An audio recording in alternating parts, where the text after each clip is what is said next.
entenderla como forma de política humana, ¿no? O, perdón, de conducta humana, ¿no? Por eso que Aristóteles hablaba del zoopoliticón, ¿no?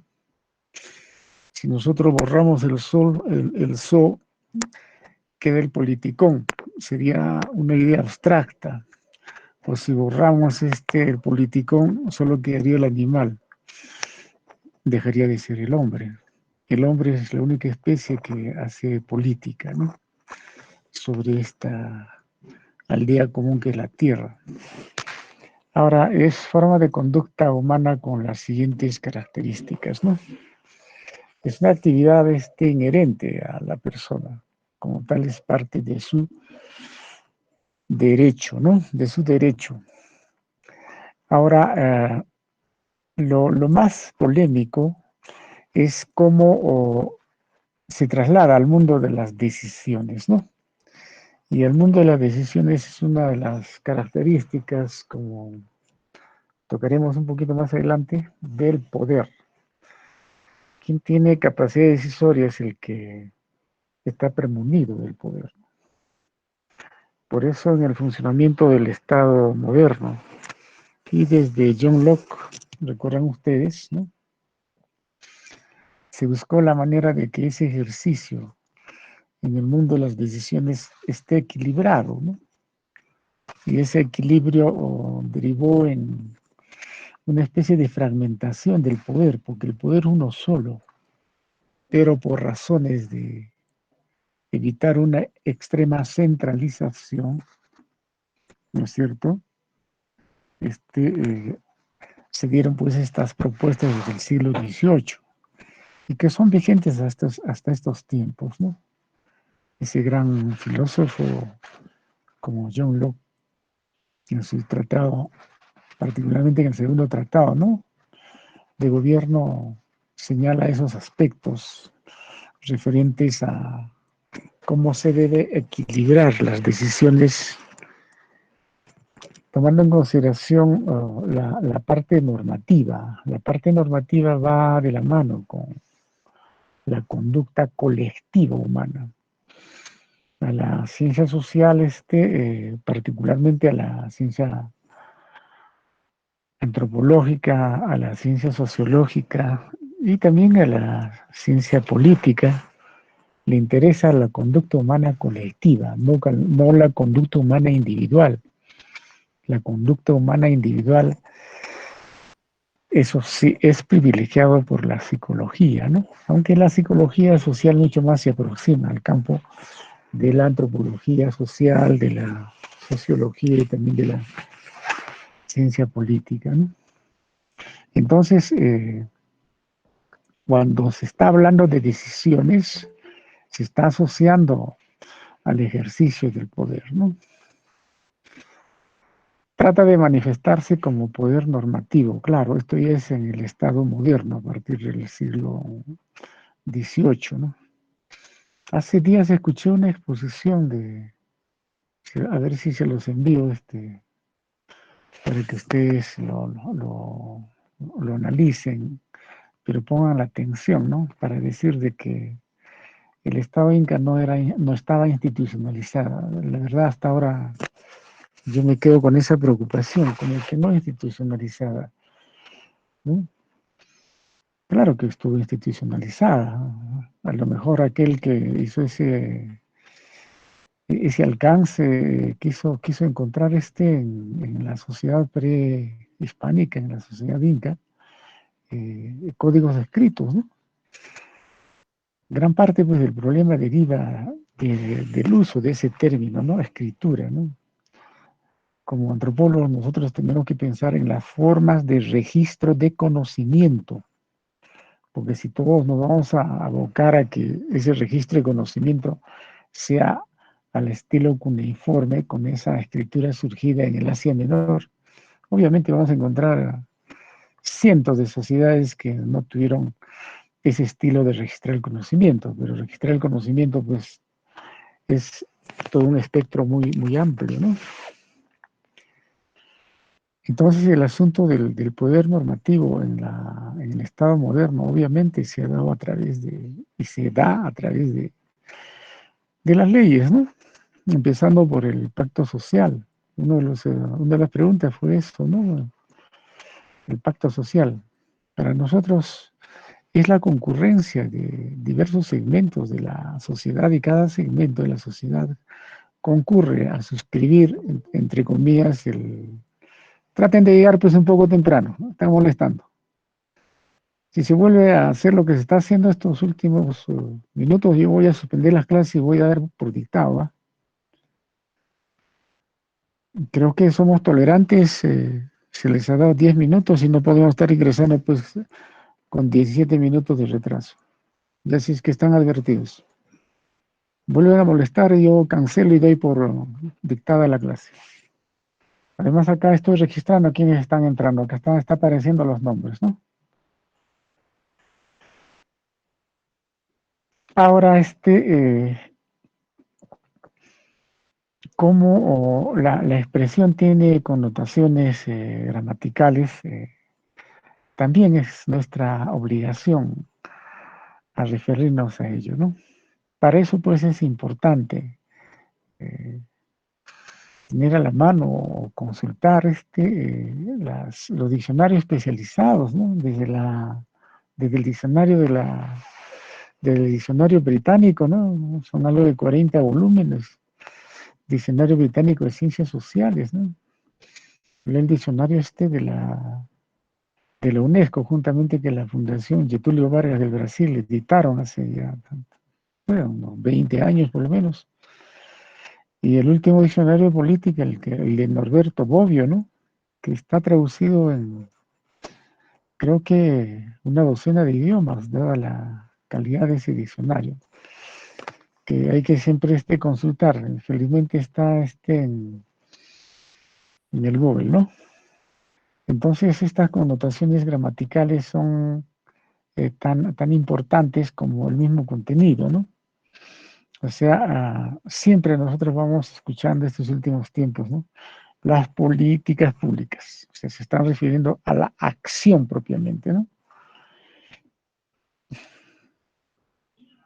Y lo concerniente ya al contenido, ¿no? El poder y las instituciones, ¿no? Instituciones que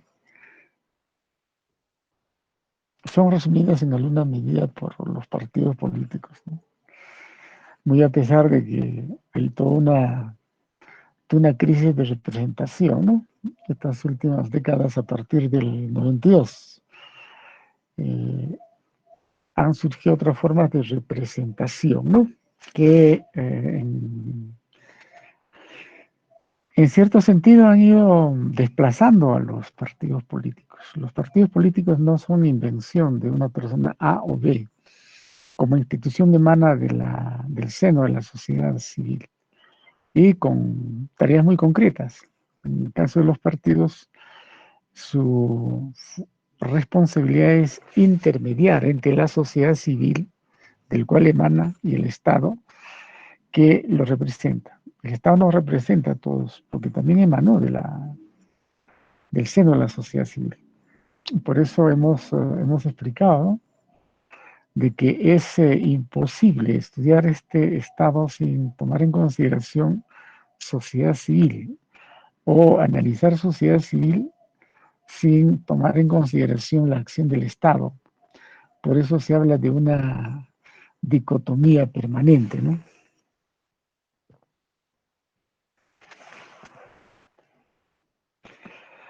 Algunos tratadistas han buscado sintetizar en estos 4 elementos, ¿no?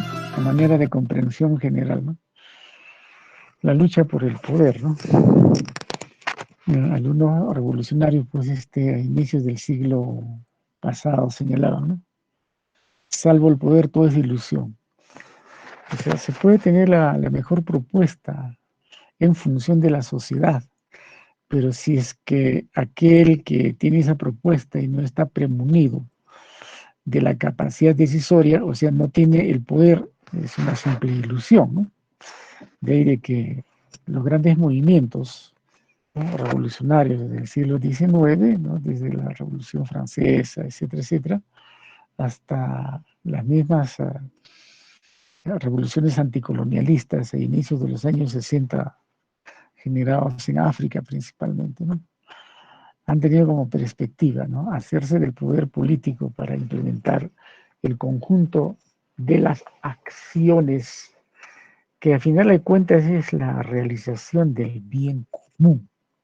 Desde luego, ese bien común, ese bienestar, ¿no es cierto?, está condicionado al tipo de interés que representa esa estructura del poder, quiénes están en el poder, ¿no es cierto? Ahora,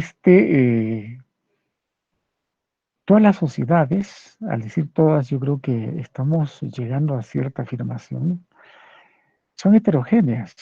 Es difícil encontrar sociedades homogéneas, a no ser que sean pequeñas bandas que existen todavía aún, ¿no es cierto? Donde, bueno, los intereses sean comunes, ¿no? Garantizar la existencia biológica, tal vez, una pequeña banda, etcétera, etcétera. Pero en sociedades que cuentan con un Estado, que cuentan con estructuras políticas, es casi extremadamente imposible pensar en que no existan los conflictos, ¿no? Como se diría, la madre de los conflictos son los intereses opuestos, ¿no es cierto? Obviamente los estudios más centrados sobre este aspecto se han realizado dentro de la formación capitalista, ¿no?, identificándose como extremos de los conflictos, la burguesía y el proletariado, ¿no? Pero en estos tiempos vivimos todo más que replanteo, toda una reingeniería de la misma formación económica capitalista, ¿no? Ya no es directamente el proletario que va a la fábrica, también el proletario puede ser aquel que eh, tiene un tipo de conocimiento y que ese su conocimiento es garantía de su existencia y le pagan por su conocimiento, ¿no? Lo que estamos haciendo en estos momentos, ¿no es cierto? Ustedes y nosotros, ¿no? A mí me pagan por hacer este tipo de explicaciones el Estado, sin necesidad de estar en contacto con ustedes a través de este sistema remoto. Desde luego tiene una serie de connotaciones, inclusive de naturaleza ideológica, ¿no? Pero como estamos en una universidad pública, tenemos ese privilegio, ¿no?, de dar a conocer nuestros puntos de vista. Desde luego, ello no significa que estamos sesgando la tarea académica, ¿no? Pero el conflicto tiene como punto de partida los intereses, y los intereses expresan la naturaleza de la estructura social, ¿no? Y la estructura social de por sí es heterogénea. La estructura social de por sí tiene connotaciones a veces de jerarquía, ¿no? Ya depende de cómo es conducido, ¿no es cierto?, todo aquello en la perspectiva del bien común, haciendo uso del poder, lo que ocurría pues en el Estado Inca, ¿no? El poder ejercido principalmente por el Inca, más que individuo, institución, ¿no es cierto?, institución, y que bueno, su mejor estrategia fue la alianza con los señores étnicos, lo que le permitió una expansión territorial y también guardar cierto equilibrio y cierta armonía, diríamos nosotros, pero no por ello dejaban de existir los conflictos. Por eso de que cuando llegaron los bandidos de Europa, ¿no?, esos conflictos fueron muy bien aprovechados, ¿no? Cañares y huancas que no aceptaban la hegemonía del Estado cusqueño, del Estado quechua, del Estado inca, fueron los primeros en aliarse a los invasores. Este aspecto muy poco se ha difundido en los textos de historia, ¿no? Por eso que nosotros hemos recibido pues una educación en las escuelas, en los colegios, una educación bastante sesgada, equivocada, ¿no?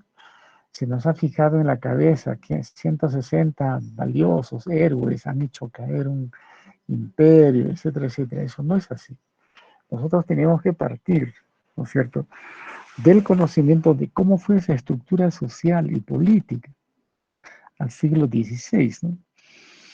cómo es que ese Estado ejercía el poder tratando de buscar el bien común, que consiguió a través de la alguien causa, ¿no? Por eso que no había menesterosos, pues, porque ese Estado representaba el interés de esa colectividad.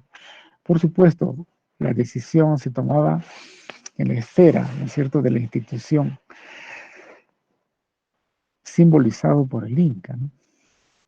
Ahora, los conflictos, perdón, los fines siempre están previstos, o sea, ¿qué busco? ¿No es cierto?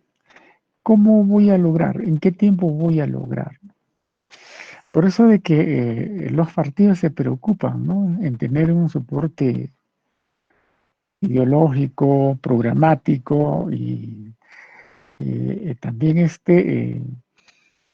todo ello trasladar a planes de desarrollo, ¿no?, de mediano y largo plazo, fundamentalmente, ¿no?, para ir logrando sus fines, o sea, sus planes, ¿no?, planes de gobierno, ¿no?, que deben ser la garantía para la realización de sus fines. Otras aproximaciones y elementos de debate. Los procesos, actos o instituciones que definen una acción en la perspectiva del bien común, ¿no? Esto también es algo que acompaña a la especie Homo, o sea, al hombre, desde que logró ese sentido de percibir de que él existe, ¿no? Y seguramente esto se va a proyectar hasta el fin de nuestros días, porque nada es eterno en este mundo, ¿no? Se dice de que la energía que garantiza la energía solar que garantiza la vida sobre este planeta, se va a agotar en 4.500 años. Consecuentemente, pues terminará la forma de vida sobre este planeta para dar paso, ¿no es cierto?, a otras formas de existencia, ¿no?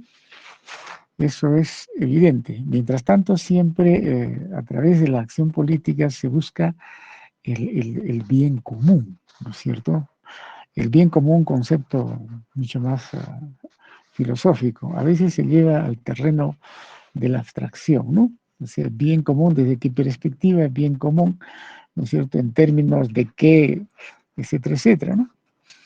Claro, muchas organizaciones ideológicas, principalmente de corte religioso, el bien común asocian con determinada cosmovisión, ¿no?, y determinada forma de explicarse la realidad, ¿no? Al final se dice es obra de Dios y que bueno, tenemos nosotros que eh, cumplir determinados mandamientos, como dicen los católicos, ¿no? Entonces, ese bien común también está cerca del bien público, ¿no? Y el bien público, a final de cuentas, es el resultado de las políticas públicas, ¿no? El bien público en estos tiempos están condicionados por las políticas neoliberales, ¿no es cierto? Por eso la misma situación de la salud, que también ha entrado en la lógica del mercado, ¿no? Y que lo público tiene tremendas limitaciones para garantizar a toda la colectividad, ¿no? Ahora, como la sociedad es eminentemente heterogénea, los actos de quienes tienen las capacidades decisorias o el control del poder, obviamente son polémicos, no pueden ser aceptados porque sí, ¿no? Entran en el debate, ¿no? Entran en el debate porque expresan, pues, a través de la intervención del mismo poder diferentes intereses y todo eso se expresa en los conflictos, ¿no? Ahora, en nuestro caso, ¿no?, de la antropología política, redefinir las nociones de poder, autoridad, acción política, legitimidad, legalidad, gobierno, ¿no es cierto? Una de las grandes dificultades fue de que se dejó de lado Es este propósito de redefinición, ¿no? Poder, autoridad, acción política, legitimidad, legalidad de gobierno, siempre se ha tratado de relacionar al Estado contemporáneo. Y en realidad ni siquiera al Estado contemporáneo en su conjunto, sino al Estado occidental, al Estado europeo, ¿no es cierto? Ese es otro de los grandes retos de la misma ciencia social, ¿no? Y cómo desde el ejercicio del poder y cómo es la autoridad en regímenes que estén fuera de Occidente, muy poco lo sabemos, en el África, en Indonesia, en Oriente, ¿no? Aquel despotismo oriental que fue bastante bien desarrollado por Montesquieu, etcétera, etcétera, ¿no? Entonces, estos objetivos no tienen mucho tiempo, ¿no es cierto? Eh, el siglo pasado, ¿no? Redefinir la noción del poder no es el mismo, pues el mismo concepto. El ejercicio decisorio en una pequeña comunidad como en un estado occidental, igual lo referente a la autoridad, ¿no? Hace 200 años a nosotros se nos ha insuflado la idea de que la autoridad debe ser resultado de la práctica de la democracia representativa y que, bueno, el mecanismo son las elecciones, etcétera, ¿no? Y todo ello debe ir desembocando en acciones políticas, ¿no? O sea, en decisiones que incorporen a la colectividad en su conjunto. Ahora, eso no siempre se da. Hay sectores que quedan fuera de la acción política. Por eso, en alguna sesión les decía, ¿no? Cómo con la caída del muro de Berlín, ¿no? Y colapsa el paradigma de la Unión Soviética, los grandes centros de control financiero del mundo, como el Banco Mundial, el Banco Interamericano, el Fondo Monetario Internacional, les dijeron, esta es nuestra oportunidad. Entonces, derivaron una especie de factorías ideológicas, ¿no? Dijeron, bueno, está asegurado el triunfo del mercado, ¿no es cierto? Entonces, ahora lo que hay que pensar es en otorgar a todos esos pensadores de las ciencias sociales, humanidades y políticas un nuevo discurso, una nueva ideología. Es increíble, las ciencias sociales, políticas y económicas siempre han sido preocupación particularmente de los regímenes autoritarios y de las instituciones que buscaban hegemonía, ¿no? Por eso que los grandes movimientos sociales terminaban muchas veces en el cierre de los espacios de desarrollo académico, ¿no? Si nosotros tomáramos como ejemplo lo que ocurrió en la Universidad Peruana, es increíble. Los años 60, a fines de los 60, ya cuando empezaba las acciones de reforma agraria, mediante el cual se liquidaron el sistema de latifundio, la institución del monalismo, etcétera, etcétera, quienes hicieron suyo estos debates fueron profesores y estudiantes de ciencias sociales, porque nosotros pues estudiamos la sociedad, su cultura, etcétera, etcétera. Y en muchos casos estas acciones derivaron en la formación de cuadros políticos, en un discurso ya ideologizado, hecho que era visto con mucha preocupación por los regímenes de turno, ¿no? Imagínense que la Universidad Agraria en La Molina, en 1968-69, se cerró las facultades de ciencias sociales, ¿no? Dijeron, no, estos son politiqueros, estos están en debates constantes, nuestra preocupación tiene que ser sobre la producción y productividad. Por supuesto, la mayoría de los estudiantes eran hijos de hacendados, entonces estaban preocupados en ser buenos administradores, ¿no es cierto?, de la gran propiedad de que tuvo un proceso nada legal, diríamos nosotros, ¿no? Entonces, estos hechos hay que siempre tenerlos presentes. Ni qué decir, durante el régimen instaurado en 1973 en Chile por Pinochet, fueron cerradas todas las escuelas de ciencias sociales, ¿no? Antropología social, sociología, ciencia política, etcétera, etcétera. En nuestra misma universidad, ¿no? En nuestra universidad fue intervenida muy duramente en los años 72, 73, y donde esas personas que tenían capacidad decisoria, porque fueron así digitados por el gobierno militar, cerraron pues la escuela de filosofía, ¿no? Decían, bueno, en filosofía lo único que se hace es se les forma ideológicamente, la mayoría de esos son comunistas, entonces hay que cerrar. Qué gracioso, ¿no? ¿Cómo podían haber cerrado una escuela que le dio origen a esta universidad? Esta universidad nació posiblemente en 1571, no en 1692, como se dice, 1692, la bula de Inocencio XII, es una mera autorización para dar grados académicos, pero no es la norma que dio origen a la Universidad de San Antonio, que es mucho más antes, ¿no?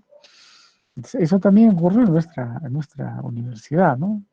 En el 73 se cerró la escuela de filosofía. Imagínense ustedes, esta universidad nació con estudios de filosofía y teología, ¿no?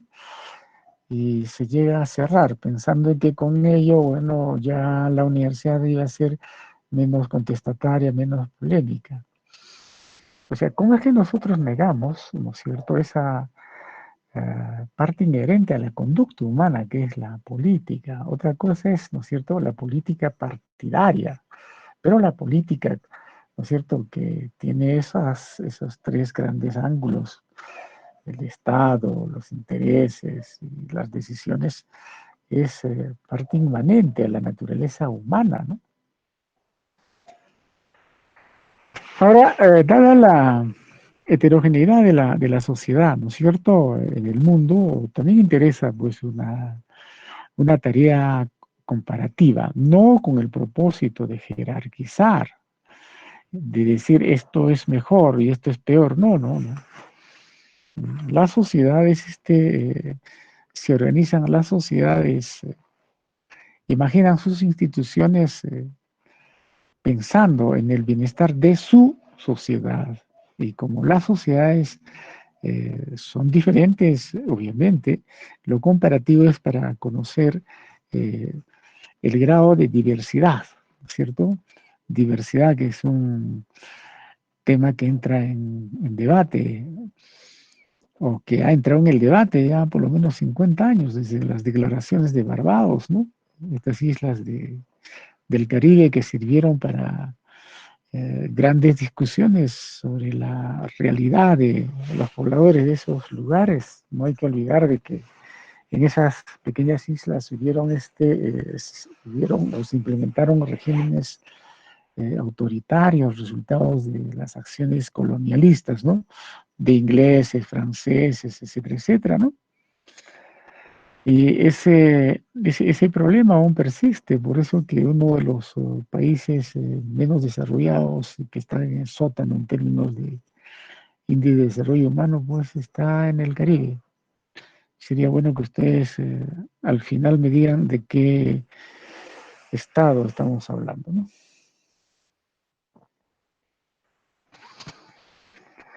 Ahora vamos a hacer ya referencia a las etnografías clásicas, ¿no? O sea, cómo poco a poco se va identificando las especificidades políticas de determinadas sociedades. O sea, no todo es Estado occidental, no todo es poder presentado, ¿no es cierto?, como el mundo de las decisiones con funciones muy específicas, tratando de lograr cierto equilibrio, ¿no? Acá tenemos que ir hasta 1861, ¿no? El famoso Henry Maine, el derecho antiguo, ¿no? Jurista, político y antropólogo británico, ¿no? Postuló a que la organización de la sociedad primitiva Él está escribiendo esto en 1861, entonces era lícito, ¿no es cierto?, el uso de este lenguaje que en estos tiempos lógicamente ya no podemos hablar, ¿no? Son poblaciones étnicas con sus propias especificidades, sus propias características. Entonces Henry Maine, ¿no?, postuló a que la organización de la sociedad primitiva se basa en líneas de parentesco. De hecho, está entrando ya al campo eminentemente etnológico. Los sistemas de parentesco, ustedes llevan todo un curso de parentesco, ¿no? Y es bueno que asocien, ¿no? Y también puedan conversar con vuestro profesor de parentesco, si es que están llevando, ¿no? O sea, cómo se vincula con el asunto del ejercicio del poder, ¿no es cierto? Y él señala de que se basa en las líneas de parentesco de carácter patriarcal y se regía por prohibiciones sagradas. Conforme evolucionaba la territorialidad, fue importante como soporte de la continuidad local en base a la acción política. O sea, la propuesta de Henry Maine, pese que esa sociedad primitiva, en términos políticos, funcionaba a partir del sistema de parentesco de carácter patriarcal. Eso no tanto fue así, ¿no es cierto? Porque en la banda, ¿quién tiene la autoridad? ¿Quién tiene el liderazgo? No es el padre, ¿no? Digamos, biológico, sino al contrario, es la madre. Porque hay un reconocimiento de la descendencia hacia la madre, no a los padres, o al padre. No se sabe quién es el padre. Por supuesto, la promiscuidad sexual fue una característica de esas pequeñísimas organizaciones llamadas bandas, ¿no? Entonces, el reconocimiento de la ascendencia del individuo era con relación a la madre, no al padre. Ya posteriormente se dio este asunto de la era patriarcal, del que nos habla Henry Maine, ¿no? Entonces, para él la estructura sociopolítica responde al sistema de parentesco. ¿Cómo funcionaba el sistema de parentesco, no? ¿Quién era, entre comillas, el jefe de la familia, de la pequeña comunidad? ¿Cómo se daban el asunto de los matrimonios? ¿Cómo se daba el asunto de las alianzas, etcétera, ¿no? Es difícil negar de que el sistema de parentesco sea ajeno al ejercicio del poder, inclusive en estos tiempos, ¿no? Por eso que se le viene cuestionando al mismo presidente Vizcarra, ¿no? Desde luego hay toda una norma, casi en todos los estados, en todas las instituciones sobre el nepotismo, ¿no? El nepotismo, o sea, el aprovechamiento de un determinado cargo para favorecer a los miembros, a la parentela, digamos, ¿no? Con mucha mayor razón que se verían en sociedades más simples, ¿no es cierto? Más simples.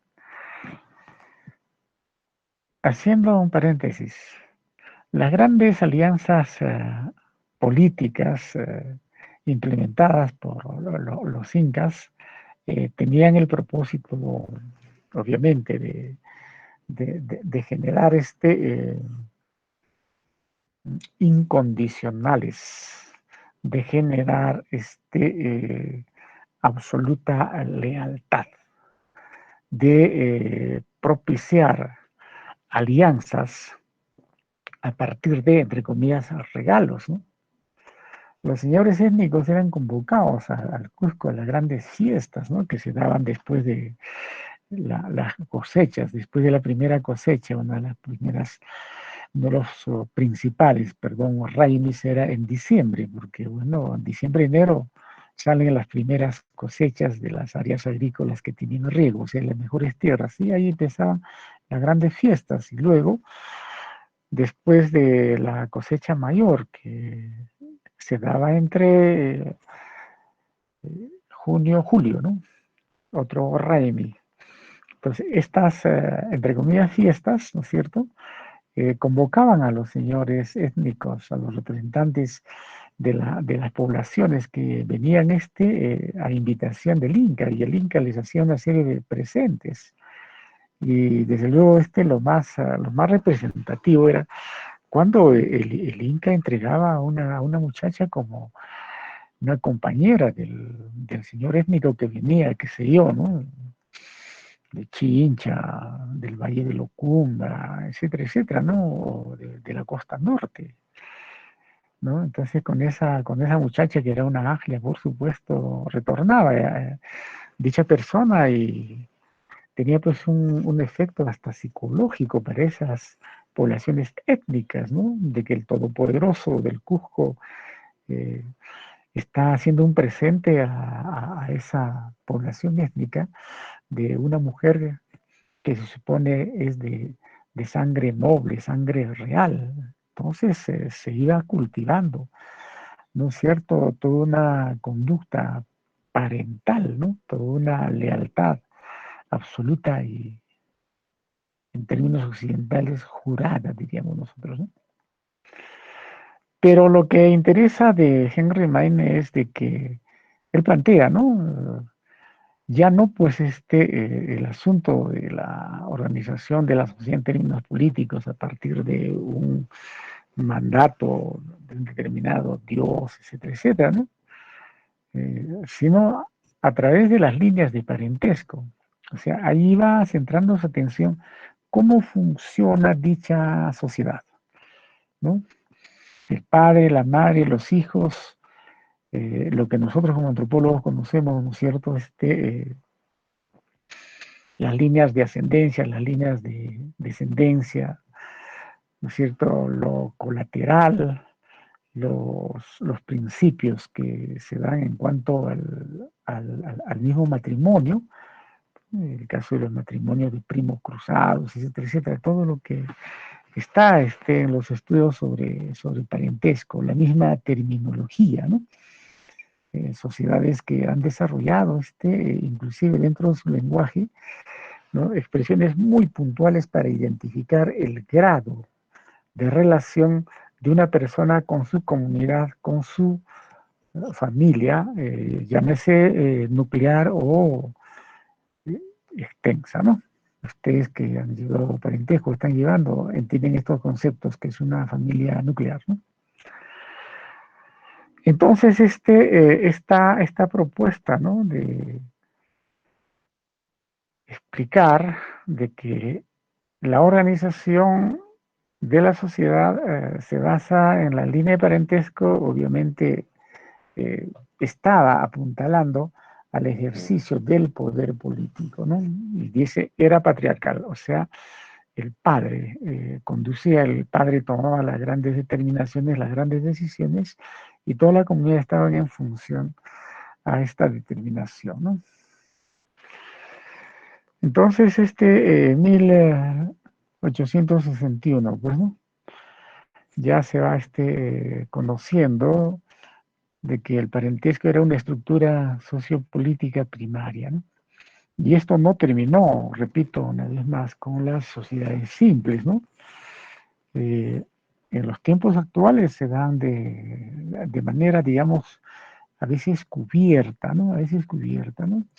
Por eso de que el legislador ha desarrollado esa norma contra el nepotismo, ¿no? O sea, contra el aprovechamiento del ejercicio del poder para favorecer a los parientes, ¿no es cierto? Ahora, dentro de este asunto de la estructura sociopolítica primaria, de hace algunos miles de años, además de este asunto del parentesco, posiblemente estuvo acompañado de otro elemento, ¿no? De encontrar los aspectos que garanticen el ejercicio de la política. Eh, Eso que en estos tiempos se denomina el cargo de confianza, ¿no? Bastante eh, énfasis tuvo a partir del primer gobierno de Alan García, el cargo de confianza, ¿no? El cargo de confianza pues no requiere o niega la meritocracia, ¿no es cierto? El cargo de confianza, como su nombre indica, ¿no? Mucho más está sujeto al grado de amistad, relación, compañerismo, compatibilidad político-partidaria, etcétera, etcétera, ¿no?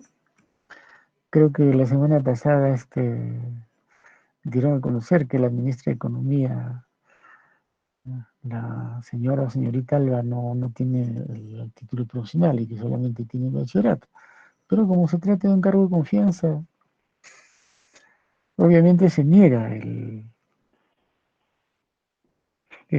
principio de la meritocracia. El principio de la meritocracia, ¿no es cierto? Niega este tipo, digamos, de prácticas, de valores, del nepotismo, cargo de confianza, etcétera, etcétera, ¿no? Como su nombre indica, pues, ¿no? O sea, los méritos en términos académicos, en términos de experiencia profesional, deben ser el fundamento para el ejercicio, ¿no es cierto?, público, que tiene que ver con el asunto del bienestar, que tiene que ver con el asunto, ¿no es cierto?, de las políticas, ¿no? Sentido atraído por estas sociedades, se dedicó al estudio del derecho antiguo y consuetudinario, ¿no? En una ocasión, yo dictaba un curso de antropología general o introducción, creo, estudiantes de derecho, ¿no?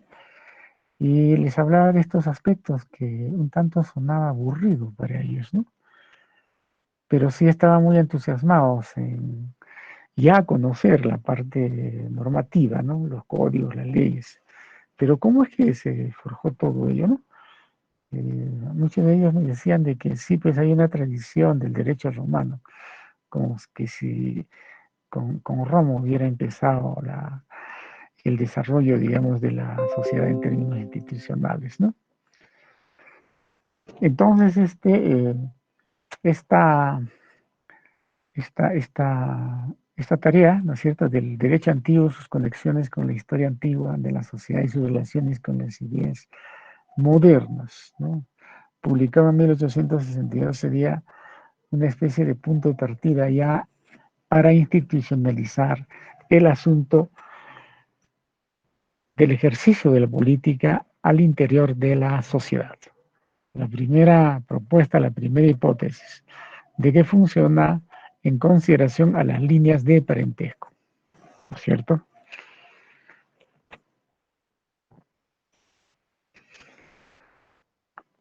Otro estudioso que formuló también propuestas ya más específicas fue Morgan, ¿no?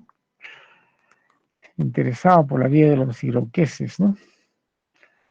Ustedes seguramente han llevado vuestro curso de etnología general, la vida de los iroqueses, dónde están ubicados, qué características tienen, etcétera.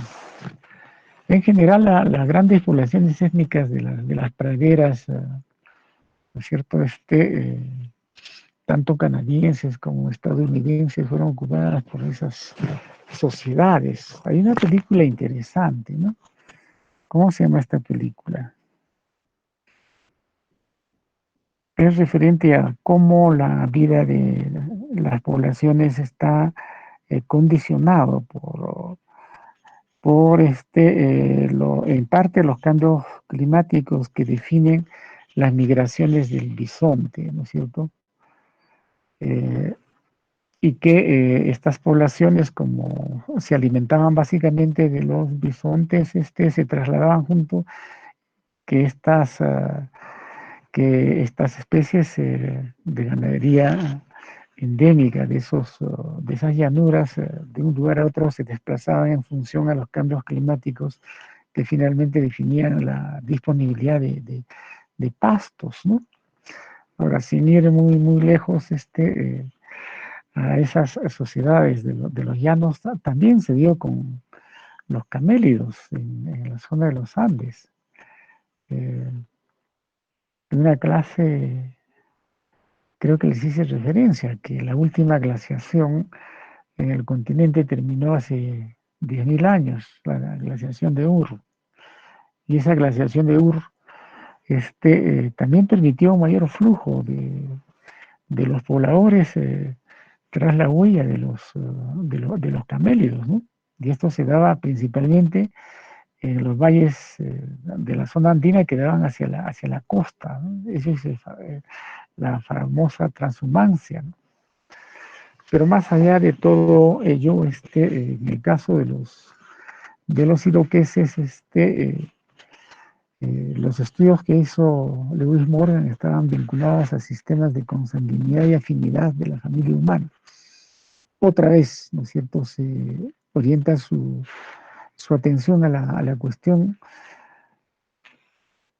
del sistema de parentesco, ¿no? Llámese la pequeña comunidad o llámese la familia, ¿no es cierto? También sobre la sociedad primitiva, él escribe una etnografía muy utilizada en el mundo entero, ¿no?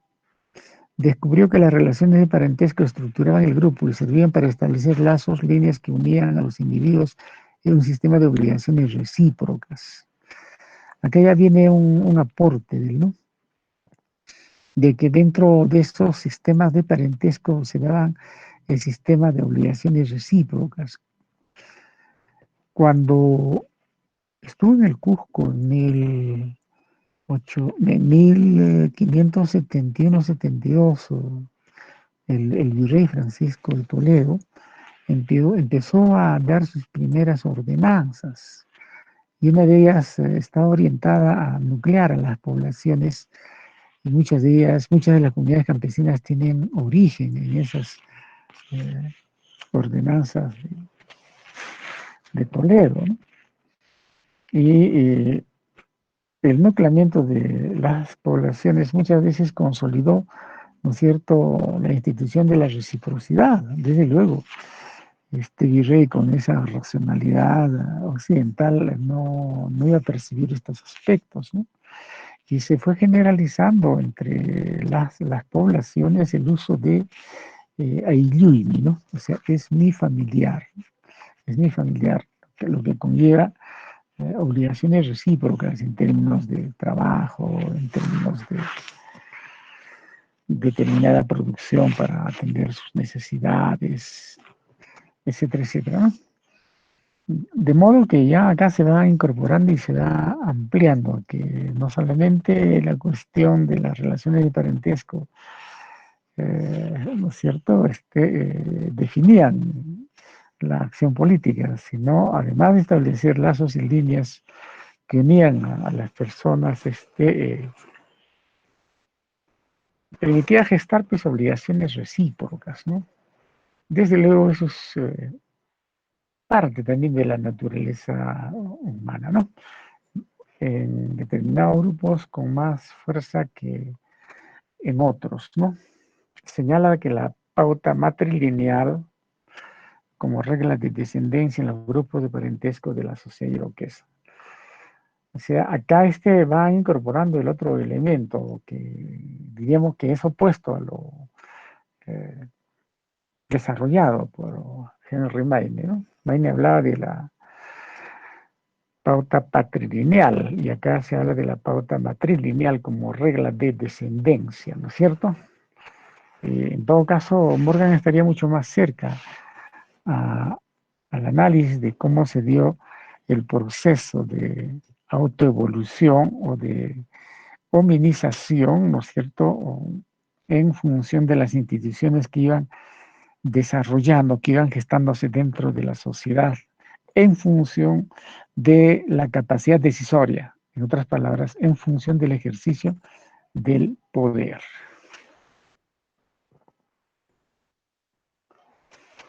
Continuamos con Morgan, ¿no? Morgan ya entra en más detalle en sus etnografías, ¿no? Divide la familia en 5 tipos, ¿no? Consanguínea, funalúa, sindiásmica, patriarcal, monogámica, etcétera, etcétera, ¿no? Ahora, estos tipos de familia, los sitúa dentro de 3 grandes estadios de la evolución de la humanidad. O sea, va mucho más allá de desarrollar solamente la hipótesis consanguínea, ¿no? Ya él propone o imagina 3 estadios de la evolución de la humanidad, ¿no? Salvajismo, barbarie, civilización. Todo en función del proceso productivo. Ese es su gran aporte, ¿no? desde la recolección, la cerámica, la domesticación de animales y plantas, uso de armas, herramientas metálicas y hasta el registro de conocimiento bajo la denominación de escritura. Este tremendo trabajo de Lewis Morgan tuvo influencia en la misma teoría marxista, ¿no? Federico Engels tiene un libro clásico, El origen de la familia, de la propiedad privada y el Estado. Ahí desarrolla prácticamente las hipótesis de Lewis Morgan, ¿no? Este texto debe ser de lectura también obligatoria para ustedes, ¿no? Porque se encuentra en las bibliotecas, en el Google, etcétera, etcétera, ¿no? El origen de la familia, la propiedad privada y el Estado, ¿no? Pero acá además de ese reconocimiento de lo matrilineal como elemento fundamental en la descendencia y como tal en la organización de las familias, nos alcanza pues los tipos de esta célula básica, ¿no? De la sociedad, que es la familia. Y estos estadios de evolución de la humanidad pusieron un poco en debate, no un poco, sino bastante, a la primacía ideológica en Europa y en Estados Unidos. Me refiero a las religiones, ¿no? Ya no era cuestión de decir, bueno, Adán y Eva, etcétera, etcétera, sino, Señor, el hombre pasó por un conjunto de estadios en función de su capacidad productiva, salvajismo, recolección, ¿no es cierto?, barbarie, domesticación de animales y plantas, en tanto que la civilización ya suponía, ¿no es cierto?, tecnologías avanzadas para lograr la fundición de metales, el logro de herramientas y hasta una forma específica de registrar el conocimiento en la perspectiva de heredar aquello que se conoce. O sea, esta forma de registrar el conocimiento no fue tampoco un milagro, ¿no? O una ocurrencia de un individuo, sino la sociedad considera de que debe heredar aquello que sabe, aquello que conoce a las futuras generaciones. De ahí de que imaginó, de ahí de que desarrolló diversas maneras de registrar ese conocimiento, ¿no? Desde luego, desde Europa se difundió este concepto de la escritura y mucho de la teoría antropológica, principalmente estadounidense, se aferró a este aspecto, hasta inventó términos como sociedades ágrafas, o sea, sociedades sin escritura. Qué gracioso, ¿no? Sociedades con escritura, sociedades sin escritura. Es difícil encontrar sociedades que no hayan imaginado y desarrollado formas de registro del conocimiento. Nosotros como antropólogos tenemos que manejar esta variable. ¿Cómo que se registra el conocimiento en la perspectiva de la heredad? ¿No es cierto? O sea, de pasar a las siguientes generaciones o finalmente dejarla como testimonios, ¿no es cierto? Entonces, estas maneras de análisis, desde luego, llamaron la atención, a parte de la teoría marxista, ¿no? Que estaba preocupada de explicar el asunto del origen de la riqueza, el asunto de la mercancía, el asunto de las clases sociales, el asunto de la relación clases sociales-Estado, etcétera, etcétera, ¿no? Entonces, el mismo Marx tenía el propósito de viajar hasta donde viven los iroqueses, pero falleció, ¿no? Porque se sorprendió pues con estas propuestas. Aquel hombre fue demasiadamente acucioso en sus investigaciones para desarrollar la crítica a la contribución de la economía política, o sea, la Grundrisse, y también el Capital, el primero y segundo, porque el tercero ya fue acabado por Federico Engels.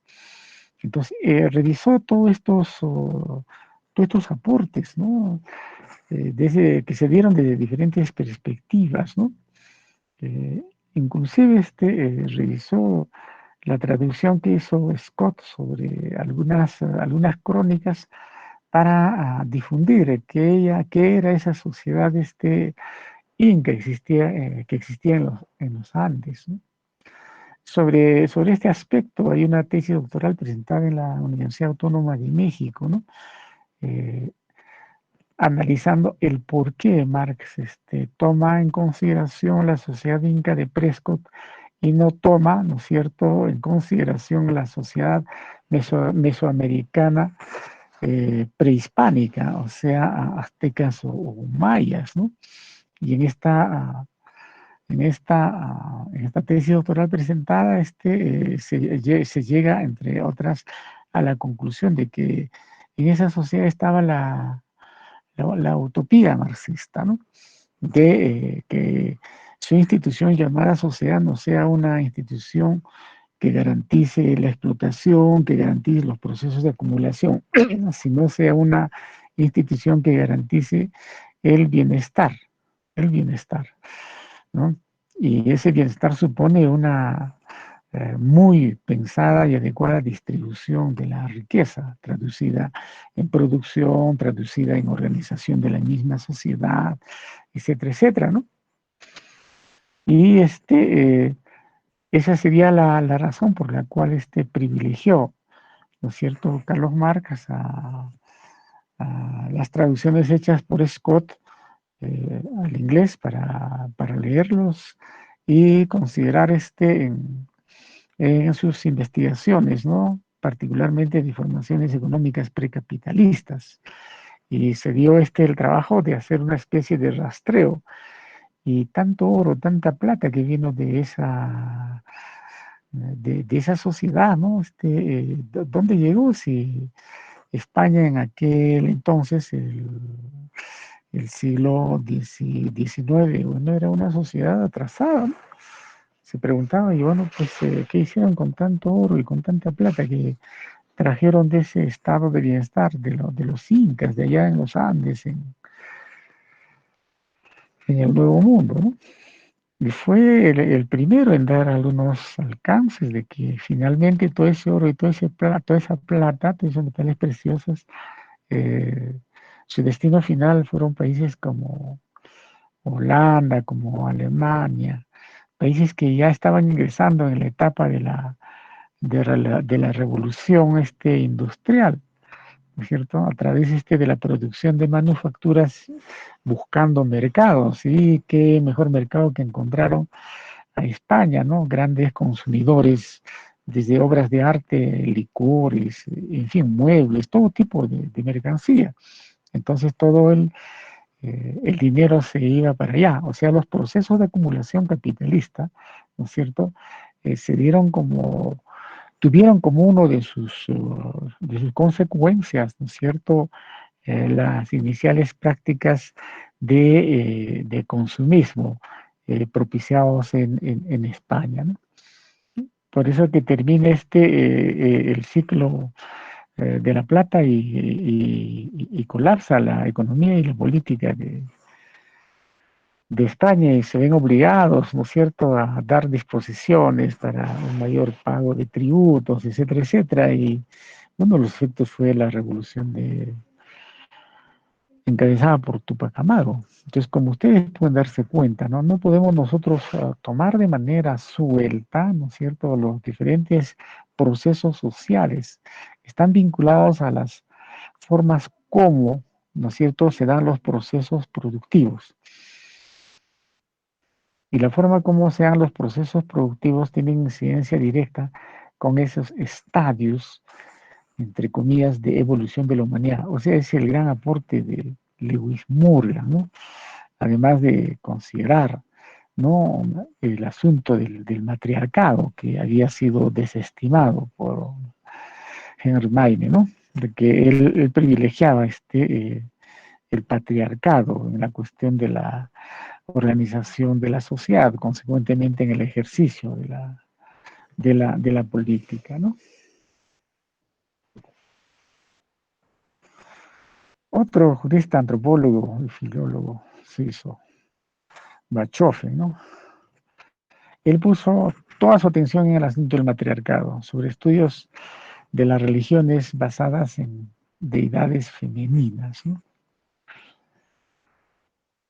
Tal vez la sociedad de nuestro, la sociedad de nuestro país, diríamos nosotros, ¿no? En términos de una perspectiva más integral, fue una de las pocas, ¿no? En que el asunto del matriarcado no se restringió a las sociedades simples, ¿no? A las sociedades primarias, ¿no es cierto? A la banda, ¿no? Y le digo esto porque todos ustedes están informados de la señora de Cao, ¿no es cierto?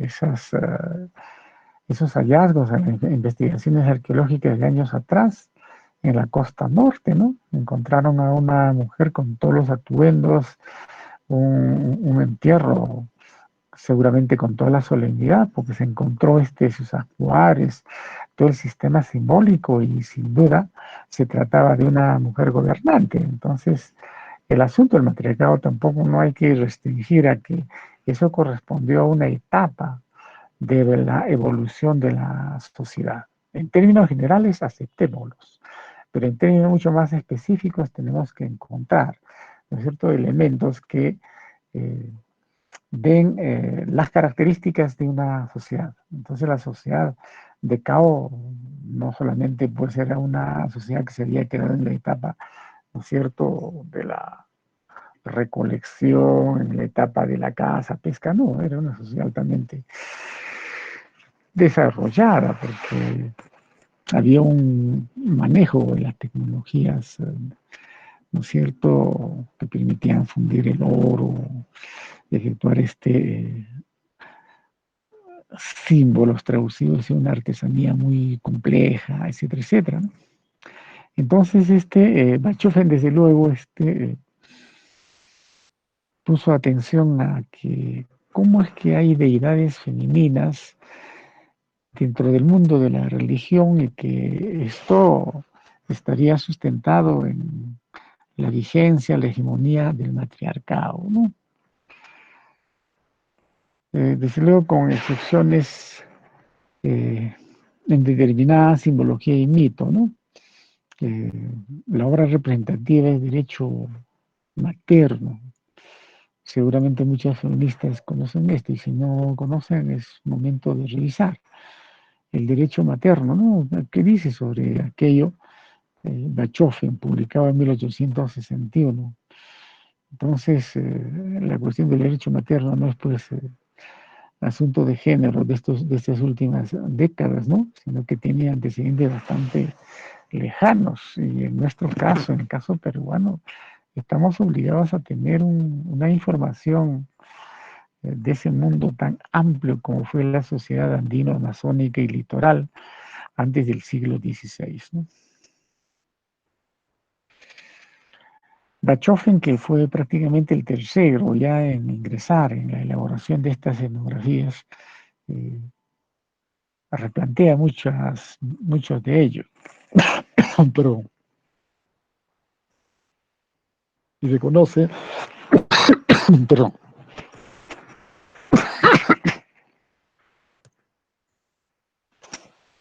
como el régimen más antiguo, reconoce al matriarcado.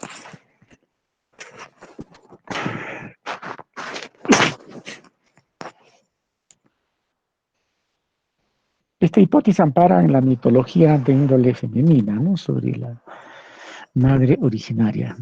Bachofen formula las siguientes tesis, ¿no? Primitivamente los seres humanos vivieron en promiscuidad sexual, heterismo. Bueno, eso fue así, pues, ¿no? Luego, tales relaciones excluyen toda posibilidad de establecer con certeza la paternidad, por supuesto, por lo que la afiliación solo podía constatarse por la línea femenina. A consecuencia de este hecho, las mujeres gozaban de dominio absoluto, ginecocracia. El paso a la monogamia encerraba la transgresión de una antiquísima ley religiosa, ¿no? Él siempre estaba preocupado por buscar también, ¿no?, relaciones, ¿no?, entre matriarcado religiones, matriarcado, concepción del mundo, matriarcado, simbología, etcétera, etcétera. Pareciera de que también en la sociedad andina hubo fuerte énfasis en el asunto del matriarcado, en el asunto del mundo de lo femenino, ¿no? Empezando por la tierra. La tierra no es varón, se asocia mucho más con la mujer, ¿no es cierto? Inclusive algunos mitos y alguna simbología que explica origen de ciudades, origen de sociedades, de comunidades, se vincula con la mujer, ¿no? Porque estos aspectos de religiosidad, de deidades, siempre han estado presentes. Desde luego, la fuerte influencia occidental, ¿no? Ha hecho de que simplemente se invisibilice, ¿no es cierto? Y se ponga el énfasis en el patriarcado, en la figura del varón, ¿no? Esto venía desde la misma primacía de los reyes, ¿no? Aunque también existieron reinas, princesas con roles muy importantes, pero siempre se consideró como algo excepcional, ¿no? Es Bachofen que con su teoría del matriarcado, ¿no es cierto?, que sienta las bases pues, del derecho materno y al amparo de estas fórmulas, ¿no?, que hay que tenerlo siempre presentes, ¿no? La promiscuidad sexual, ¿no es cierto?, la dificultad de establecer con cierta seguridad la paternidad, el dominio absoluto en tales condiciones de la mujer, ¿no? Ahora, el asunto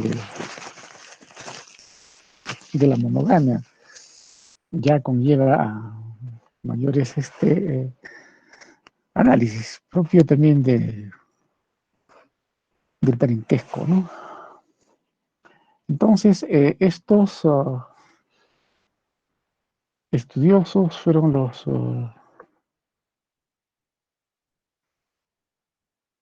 los primeros en escribir, ¿no? Y en preparar etnografías clásicas sobre el poder, básicamente, ¿no? Sobre el poder, sobre el ejercicio de la política, ¿no? Empieza con Henry Maine, ¿no es cierto? Continúa con Morgan, con gran desarrollo, como se les explicó, ¿no?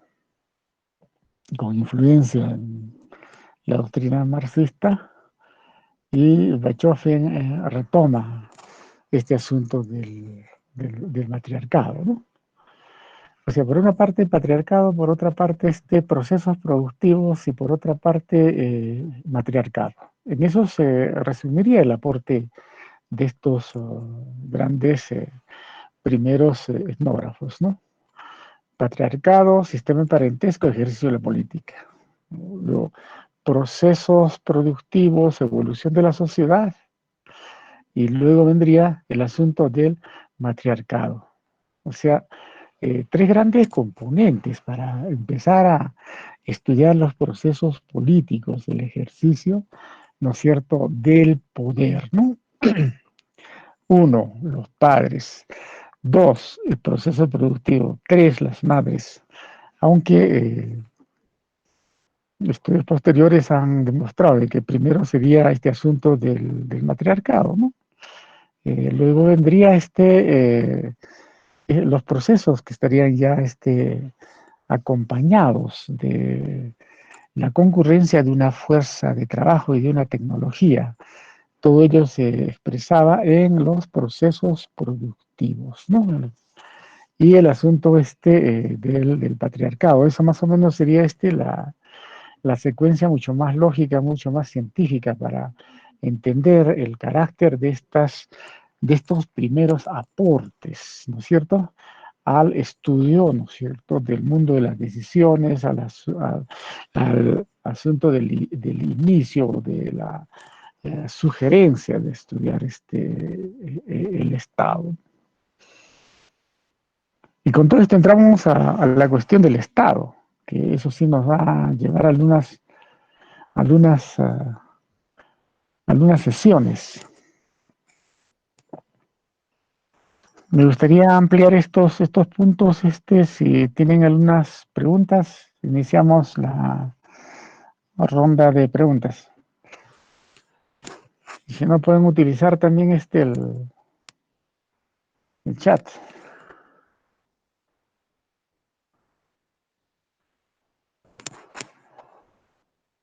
Entonces empezamos. Vuestras preguntas. Daisy Mesa, Stephanie Durán, Iván Leoncio, Carmen Braganini. A ver, Carmen, tú no me has hecho pregunta alguna hasta la fecha. Espero que ahora me preguntes. Ignacio Pacheco, Flor María Mamani, Soriar, que tampoco no ha hecho ninguna pregunta hasta la fecha. María Verónica.